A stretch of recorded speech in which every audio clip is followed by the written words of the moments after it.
Hi friends, അപ്പോൾ നമ്മളെ കൂടെ ഇന്നുള്ളത് അജിൻ ഗോപിയാണ്. നമ്മുടെ മുന്നേ ഒരു വീഡിയോ ചെയ്തിട്ടുണ്ടായിരുന്നു ആതിര എന്ന് പറഞ്ഞിട്ട്, അതായത് ഫാമിലി ആയിട്ട് ഫ്ലൈ ചെയ്യാൻ ആഗ്രഹിച്ച് നമ്മളെ അടുത്ത് വന്നൊരു സ്റ്റുഡൻ്റാണ്. അപ്പോൾ ആതിരയുടെ ഹസ്ബൻഡും കുട്ടിയാണ് നമ്മളെ കൂടെ ഉള്ളത്. അപ്പോൾ നമുക്ക് റീസെൻ്റ്ലി ഡിപ്പെൻഡൻറ്റ് വിസ കിട്ടിയ ഫാമിലിയാണ്. ഓക്കെ, അപ്പോൾ നമ്മൾ അന്ന് പറഞ്ഞൊരു പ്രോമിസ് ഉണ്ടായിരുന്നു, അതായത് 1 ഇയറിനകത്ത് ഞാൻ എന്തായാലും ജർമ്മനിയിൽ അവരെ എത്തിക്കുമെന്ന് ഞാൻ ആദ്യം എൻ്റെ അടുത്ത് നമ്മളെ കൺസൾട്ട് ചെയ്യുന്ന സമയത്ത് ഞാൻ പറഞ്ഞിട്ടുണ്ടായിരുന്നു. അപ്പോൾ നമുക്ക് ആ പ്രോമിസ് ഫുൾഫിൽ ചെയ്യാൻ പറ്റിയിട്ടുണ്ട്. ഓക്കെ, അപ്പോൾ നമുക്ക് എന്തായാലും വിശേഷങ്ങൾ അവരെ ചോദിച്ചറിയാം.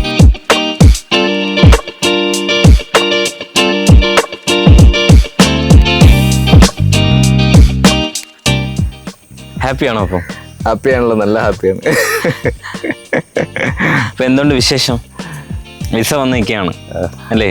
അതെ അതെ, നല്ല സന്തോഷം. അൺഎക്സ്പെക്റ്റഡ് ആയിട്ട് വളരെ നേരത്തെ കിട്ടി. എത്ര മാസം കൊണ്ട് വിസ കിട്ടി? നമ്മൾ അപ്ലൈ ചെയ്തിട്ട് ഇപ്പോൾ 2.5 മാസം. ഓഗസ്റ്റ് 14-നാണ് അപ്പോയിൻമെൻ്റ് എടുത്ത് സബ്മിറ്റ് ചെയ്തത്. അപ്പോൾ 3 മാസമൊക്കെയാണ് മിനിമം എക്സ്പെക്ട് ചെയ്തത്. അതിൽ കൂടുതലാണ് പറഞ്ഞിരുന്നത്. 6 months ഒക്കെ എടുക്കുമെന്ന് വിചാരിച്ചു. പക്ഷേ 2.5 മാസം കൊണ്ട് സെറ്റായി. നമ്മളടുത്ത അടുത്താഴ്ച 1 വീക്കിനുള്ളിൽ പോകാനുള്ള ബാക്കി കാര്യങ്ങളും റെഡി ആയിട്ടുണ്ട്. അപ്പോൾ ടോട്ടൽ, അതായത് ആതിര എത്തിയിട്ട് വിത്തിൻ 7 months തന്നെ ഫ്ലൈ ചെയ്യാൻ പറ്റുന്നുണ്ട്. അപ്പോൾ അത് തന്നെയാണ് ഏറ്റവും വലിയൊരു അച്ചീവ്മെൻ്റ് എന്ന് പറയാൻ വേണ്ടിയിട്ട്. മിനിമം നമുക്ക് എപ്പോഴും 1 year ഒക്കെ എടുക്കാറുണ്ട്. അപ്പം അതെടുക്കാതെ തന്നെ നമുക്ക് ആ പ്രോസസ്സിങ് ഷോർട്ടൺ ചെയ്യാൻ പറ്റി. അതെ അതെ. അപ്പോൾ അതിന് വിസ പ്രോസസ്സിങ് ഒക്കെ എങ്ങനെ ഉണ്ടായിരുന്നു? വിസ പ്രോസസ്സിങ് അത്യാവശ്യം സ്മൂത്തായിരുന്നു. മറ്റേ നമ്മുടെ VFS ചെന്നിട്ടാണെങ്കിലും കുഞ്ഞു കുട്ടികളെയും കൊണ്ട് അവരെല്ലാത്തിനും ഹെൽപ്പ് ചെയ്തു. എല്ലാം നല്ല സ്മൂത്തായിട്ട് നടന്നു. പിന്നെ അത് കഴിഞ്ഞിട്ട് ഒരു 3 മാസമെങ്കിലും ടൈം എടുക്കുന്ന ഞാൻ വിചാരിച്ചത്. പക്ഷെ ഇതിപ്പോൾ 2.5 കഴിഞ്ഞപ്പോൾ എല്ലാം അതെ. ഓക്കെ, നമ്മളെ സൈഡിൽ നിന്നുള്ള പ്രോസസ്സിങ് ഒക്കെ എങ്ങനെ ഉണ്ടായിരുന്നു? എല്ലാം നല്ല ഹെൽപ്പ് ഉണ്ടായിരുന്നു. എല്ലാ ഡോക്യുമെൻറ്റ്സും നമുക്ക് ആവശ്യമുള്ളതൊക്കെ ഉണ്ടായിരുന്നു. എനിക്ക് തോന്നുന്ന അതാണെന്ന് തോന്നുന്നു കുറച്ചും കൂടെയും. അതായത് എല്ലാ ഡോക്യുമെൻറ്റ്സും നമ്മൾ കറക്റ്റായിട്ട് വെച്ചിട്ടുണ്ടാകുന്നു തോന്നുന്നു നമുക്ക് ഇത്രയും സ്പീഡായിട്ട് കിട്ടിയത്. നമുക്ക് ഡോക്യുമെൻറ്റേഷൻ എപ്പോഴും ഭയങ്കര ഇമ്പോർട്ടൻ്റ് ആണ്. ഇപ്പോൾ ജർമ്മനിയിലല്ല, നമ്മൾ ഏത് കൺട്രിയിലാണെങ്കിലും വിസ പ്രോസസ്സിങ് നമുക്ക് ഭയങ്കര ഒരു ക്രൂഷ്യൽ സ്റ്റെപ്പാണ്. അപ്പം നമുക്ക് അത്രയും നല്ലോണം വിസ പ്രോസസ്സിങ് ചെയ്യാൻ അറിയാമെന്നുണ്ടെങ്കിൽ നമുക്ക് പെട്ടെന്ന് തന്നെ ബാക്കി കാര്യങ്ങൾ, ഐ മീൻ ഡോക്യുമെൻറ്റേഷൻ കറക്റ്റാണെങ്കിൽ പെട്ടെന്ന് തന്നെ വിസ കിട്ടുന്നതാണ്. അപ്പോൾ ശരിക്കും ഇവരുടെ കേസിലെന്ന് പറഞ്ഞു കഴിഞ്ഞാൽ നമുക്ക് ഒരു 7 months കൊണ്ട് തന്നെ വിസ കിട്ടി. അതിൽ പോയിട്ട് നമുക്ക് 7 months കൊണ്ട് തന്നെ വിസ കിട്ടി അല്ലേ? അതെ. ഹാപ്പിയാണോ അപ്പം? പിന്നെ ഹാപ്പിയാണ്. ഇത്രയും വേഗം അവിടെ എത്തിയാൽ മതി. അപ്പോൾ നിങ്ങൾക്ക് ബ്ലോഗ് ഇടാൻ പറ്റും എന്നുണ്ടെങ്കിൽ നിങ്ങൾക്ക് ഉറപ്പായിട്ടും ഡിപ്പെൻഡിനെ ഫ്ലൈ ചെയ്യാൻ പറ്റും. അതായത് നിങ്ങൾ അവിടെ സ്റ്റുഡൻറ്റ് കാറ്റഗറിയിൽ എത്തിയതിന് ശേഷം നിങ്ങൾക്ക് ഒരു 6 to 7 months കഴിയുമ്പോഴത്തേക്ക് നിങ്ങൾക്ക് നിങ്ങളുടെ ഡിപ്പെൻഡിനെ കൊണ്ടുവരാൻ പറ്റും. അജിൻ്റെ ബൈ പ്രൊഫഷൻ അജിൻ ഒരു IT എഞ്ചിനീയർ ആണല്ലേ? അതെ അതെ. ഓക്കെ, അപ്പോൾ എന്തുകൊണ്ട് ജർമ്മനി നിങ്ങൾ ചൂസ് ചെയ്തത്? എന്തുകൊണ്ടാണ്? ആക്ച്വലി ജർമ്മനി ചൂസ് ചെയ്തതല്ല, ജർമ്മനിയിലേക്ക് എത്തിപ്പെട്ടതാണ്. ആക്സിഡന്റിൽ എത്തിപ്പെട്ടതാണ്. അതെ. ആദ്യം നമ്മൾ UK നോക്കി, അവിടുത്തെ ഓഫർ കിട്ടിയപ്പോൾ അവിടുത്തെ സ്പൗസ് ഡിപ്പെൻഡന്റിന് ഇഷ്യൂസ് വന്നു. പിന്നെ അത് കഴിഞ്ഞിട്ട് പിന്നെ കാനഡ, ന്യൂസിലാൻഡ്, എന്താ പറയാ, അങ്ങനെ ഓസ്ട്രേലിയ, എല്ലാം US ഉൾപ്പെടെ നോക്കി. എല്ലാ കൺട്രിയും അതെ. ഇത് കഴിഞ്ഞ് കഴിഞ്ഞപ്പോൾ വേറൊരു കൺസൾട്ടന്റ് ആണ് ഇങ്ങനെ നമ്മൾ ജർമ്മനിയുടെ കാര്യം പറഞ്ഞ് ഇങ്ങനെ നോക്കിയത്. അത് കഴിഞ്ഞ് കഴിഞ്ഞിട്ട് ആ കൺസൾട്ടന്റിന്റെ അടുത്ത് ചെറിയൊരു പണിയൊക്കെ കിട്ടി കഴിഞ്ഞതിന് ശേഷമാണ് ശരണ് കിട്ടിയത്. ശരൺ ഇങ്ങനെ ആർക്കോ ഒരു 7 ഓഫർ ലെറ്റർ എടുത്തു കൊടുത്തു എന്നുള്ള ഒരു ഇതിൽ വീണ് ശരണ് കിട്ടിയതാണ്. അതിപ്പോ എന്തായാലും നന്നായി. നമ്മള് വിചാരിച്ച കാര്യങ്ങളൊക്കെ നല്ല സ്പീഡായിട്ട് നടക്കുന്നുണ്ട്. സന്തോഷമാണ്. അപ്പൊ അതെ അതെ, സന്തോഷമാണ്. കേട്ടാൽ ഞങ്ങൾക്ക് സന്തോഷം. നമ്മൾ ഇത്രയും പെട്ടെന്ന് എന്താണെങ്കിലും ഇത്രയും സ്പീഡിലാവുന്ന പ്രതീക്ഷയില്ല. നമ്മള് ഇച്ചിരി ലോങ് ആയിട്ടുള്ള ഒരു ഇതുപോലെ വച്ചിരിക്കുകയായിരുന്നു ടാർഗറ്റ്. പക്ഷെ അതിപ്പോ പെട്ടെന്ന് വന്നു, പെട്ടെന്ന് പോണു. അതാണ് ഒരുമിച്ച് എൻ്റെ അടുത്ത് ആദ്യം വന്നപ്പോൾ എൻ്റെ അടുത്ത് ചോദിച്ചത് എങ്ങനെ എനിക്ക് എൻ്റെ ഫാമിലിയെ കൊണ്ടുപോകാൻ പറ്റും എന്നാണ് ആദ്യം ചോദിച്ചത്. അപ്പോൾ ഞാൻ പറഞ്ഞായിരുന്നു ഒരു 1 year ടൈം നമുക്ക് വേണം.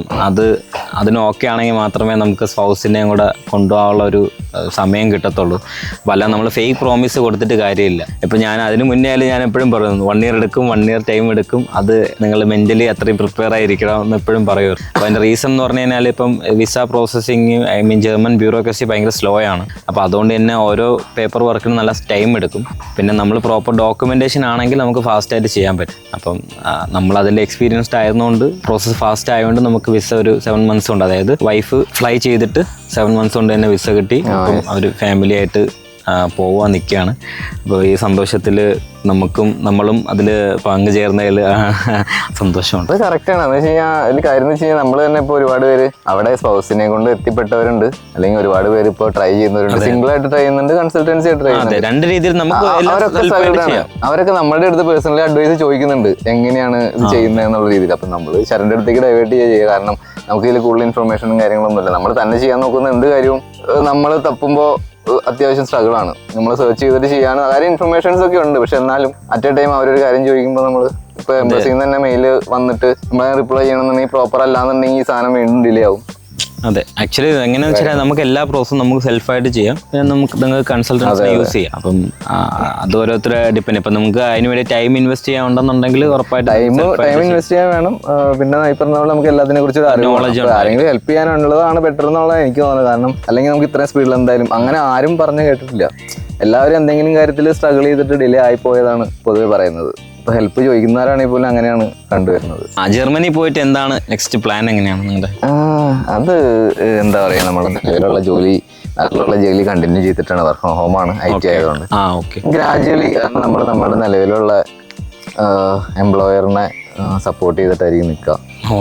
കുറച്ച് നാള് ഗ്രാജുവലി ഇവിടെ നിന്നിട്ട് നമ്മളിവിടെ ഒരു ഇഷ്യൂ ഉണ്ടാക്കാത്ത രീതിയിൽ ഗ്രാജുവലി മാറുകയുള്ളൂ. Okay, very good. അപ്പം അത് നല്ലൊരു ഡിസിഷനാണ്. കാര്യം നമ്മുടെ ഇവിടുത്തെ എംപ്ലോയറിന് കാര്യം പെട്ടെന്ന് ഒരു ചേഞ്ച് ആകുമ്പോഴത്തേക്ക് അവർക്കും സ്ട്രഗിൾ. എനിക്കും സീനിയർ പൊസിഷനിൽ വർക്ക് ചെയ്യുന്ന ആയതുകൊണ്ട് അതുകൊണ്ട് പെട്ടെന്ന് ജോബ് റിസൈൻ ചെയ്യാനും പറ്റില്ല.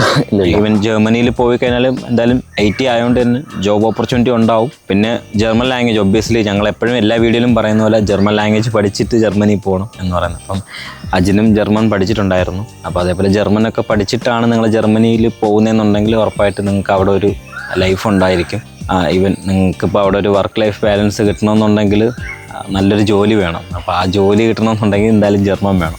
അപ്പോൾ 2 കുട്ടികളാണുള്ളത്. അപ്പം രണ്ടുപേരെയും രണ്ടുപേരും പഠിക്കുന്ന പ്രായമായിട്ടുണ്ട്. ഓക്കെ, അപ്പം ഏത് സ്കൂളിൽ, അതായത് നമുക്ക് ഇംഗ്ലീഷ് തൊട്ട് സ്കൂളും ഉണ്ട്, അതുപോലെ ജർമ്മൻ തൊട്ടുള്ള സ്കൂളും ഉണ്ട്. അപ്പോൾ ഏത് സ്കൂളിൽ പഠിപ്പിക്കാനാണ് ഉദ്ദേശിക്കുന്നത്? ചെല്ലുമ്പോൾ ഒരു എന്തായാലും ജർമ്മൻ കണ്ടിന്യൂ ചെയ്യാനാണ്. അവിടുത്തെ പബ്ലിക് സ്കൂൾസ് ആകുമ്പോൾ ജർമ്മൻ തന്നെ എന്തായാലും ലാംഗ്വേജ് വേണം. എന്തായാലും നമ്മൾ അവിടെ സ്റ്റേ ചെയ്യാൻ ഉദ്ദേശിക്കുന്നുണ്ടെങ്കിൽ ജർമ്മൻ സ്കൂളിൽ പഠിക്കണം. അവിടെ നിൽക്കാൻ താല്പര്യപ്പെടുന്നിടത്തോളം കാലം ജർമ്മൻ തന്നെ ആയിരിക്കും നല്ലതെന്ന് തോന്നുന്നു. പിന്നെ നോക്കിയിട്ട് നമ്മളവിടെ ചെന്ന് നമ്മുടെ സാഹചര്യങ്ങളൊക്കെ വിലയിരുത്തിയിട്ട് പിള്ളേർക്ക് ഏതാണ് ബെസ്റ്റ് എന്നുള്ള രീതിയിൽ ചൂസ് ചെയ്യണം. ഓക്കെ, അത് തന്നെയാണ് എപ്പോഴും നല്ലത്. കാര്യം നമ്മൾ ആ സാഹചര്യമായിട്ട് ആദ്യം പൊരുത്തപ്പെടണം. കുട്ടികളും പൊരുത്തപ്പെടണം. പിന്നെ കുട്ടികൾക്കുള്ള ഒരു കിൻഡർഗാർട്ടൻ എന്ന് പറയും. അതായത് ഈ €250 പെർ മന്ത് ഗവൺമെന്റ് തരുന്നുണ്ട്. അപ്പൊ അത് ഒരു കുട്ടിക്ക് €250, €250 വെച്ചിട്ട് അങ്ങനെ 2 കുട്ടിക്ക് €500 കിൻഡർഗാർട്ടൻ കിട്ടും. അത് ഗവൺമെന്റ് തന്നെ സപ്പോർട്ട് ചെയ്യുന്നതാണ്. അത് ആക്ച്വലി നമ്മൾ സ്റ്റുഡന്റ് ആയിരിക്കുമ്പോഴും നമ്മുടെ ഫാമിലി ഉണ്ടെങ്കിലും നമുക്ക് കിട്ടും. അത് എനിക്ക് തോന്നുന്നു ഒരു ഗവൺമെന്റും ഒരു സ്ഥലത്തും അങ്ങനെ കൊടുക്കാറില്ല. അത് ജർമ്മനിയുടെ ഏറ്റവും വലിയ സ്പെഷ്യാലിറ്റി അങ്ങനെയാണ്. നമുക്ക് ഒരുപാട് ബെനിഫിറ്റ് ഉണ്ട് കൺട്രിയിൽ. ഈവൻ ജോലി ഇല്ലെങ്കിൽ പോലും ജോലി ഇല്ല എങ്കിലും അത് തന്നെ നമുക്ക് ക്യാഷ് കിട്ടും. അത് നമ്മൾ സോഷ്യൽ സെക്യൂരിറ്റി പേ ചെയ്തിട്ടുണ്ടെങ്കിൽ അങ്ങനെ ഒരുപാട് ബെനിഫിറ്റ് ഉണ്ട്. ഇപ്പം അജിൻ അവിടെ എത്തിക്കഴിഞ്ഞാൽ അജിനും ലാംഗ്വേജ് പഠിക്കാനൊക്കെ ഫ്രീ ഓഫ് കോസ്റ്റിന് പഠിക്കാൻ പറ്റും. B1 വരെ ഇന്റഗ്രേറ്റഡ് കോഴ്സ് ഉണ്ട്. ഇന്റഗ്രേഷൻ കോഴ്സ് എന്ന് പറയും. അപ്പം ഇന്റഗ്രേഷൻ കോഴ്സ് എടുത്തിട്ട് ഗവൺമെന്റ് തന്നെ സപ്പോർട്ട് ചെയ്ത് ഫ്രീ ആയിട്ട് പഠിക്കാൻ പറ്റും. B1 വരെ ഫ്രീ ആയിട്ട് പഠിക്കാനുള്ള ഇതുണ്ട്, ഓപ്പർച്യൂണിറ്റി ഉണ്ട്. അതൊക്കെയാണ് ജർമ്മനിലെ ഏറ്റവും വലിയ പ്രത്യേകത. നമുക്ക് മൈഗ്രേറ്റ് ചെയ്യാൻ നമ്മൾ ഉദ്ദേശിക്കുന്ന ഒരു കൺട്രി ആണെങ്കിൽ അവിടെ അത്രയും ഫെസിലിറ്റി അവർ പ്രൊവൈഡ് ചെയ്യുന്നുണ്ട്. പക്ഷെ നമ്മൾ ആ രാജ്യത്തെ സ്നേഹിക്കുക, പിന്നെ അവിടുത്തെ റൂൾസ് ആൻഡ് റെഗുലേഷൻസ് നമ്മൾ റെസ്പെക്ട് ചെയ്യുക, നല്ല രീതിയിൽ ബിഹേവ് ചെയ്യുക എന്നുള്ളതാണ്. അപ്പം ഞാൻ ന്യൂസ് കാണുന്നുണ്ട് റീസെന്റ് ആണെങ്കിലും അവർ തന്നെ എക്സ്പെക്ട് ചെയ്യണമെന്ന് വെച്ച് കഴിഞ്ഞാൽ നമ്മൾ അവിടെ ചെന്നിട്ട് നമ്മൾ അവരുടെ കൾച്ചർ മിങ്കിളാവുന്നുള്ളതാണ് അവർ എക്സ്പെക്ട് ചെയ്യുന്നത്. എപ്പോഴും അത് നടക്കാത്തതിൽ അവർക്ക് ഭയങ്കര സങ്കടം ഉണ്ടെന്നാണ് ന്യൂസിൽ നിന്നൊക്കെ മനസ്സിലായത്. അതും ഉണ്ട്. അതിപ്പോൾ ഏത് രാജ്യത്തായാലും അവർക്ക് അവിടുത്തെ സിറ്റിസൺസിന് പ്രശ്നം ഉണ്ടാക്കുന്ന രീതിയിൽ നമ്മൾ ബിഹേവ് ചെയ്യാതിരിക്കും. അതാണ് ആദ്യം എല്ലാവരും നമുക്കൊരു സിവിക് സെൻസ് ഉണ്ടാവുക എന്നുള്ളത്. പുറത്തെ രാജ്യത്ത് നിന്നാലും നമ്മൾ അവരെ റൂൾസ് ആൻഡ് റെഗുലേഷൻസ് നമ്മൾ മസ്റ്റ് ആയിട്ട് ഫോളോ ചെയ്യണം. അവരെ മാക്സിമം ഹായ് ഫ്രണ്ട്സ്, അപ്പം നമ്മൾ ഒരുമിച്ചാണ് തിരിച്ച് ഫ്ലൈ ചെയ്യുന്നത്. അപ്പം ഞാൻ അവരുടെ കൂടെ പോകുന്നുണ്ട്. അപ്പം ബാക്കി വിശേഷങ്ങളെല്ലാം നമുക്ക് ഡ്രസ്തനിൽ എത്തിയതിനു ശേഷം കാണാവുന്നതാണ്. Okay, happy journey. Thank you.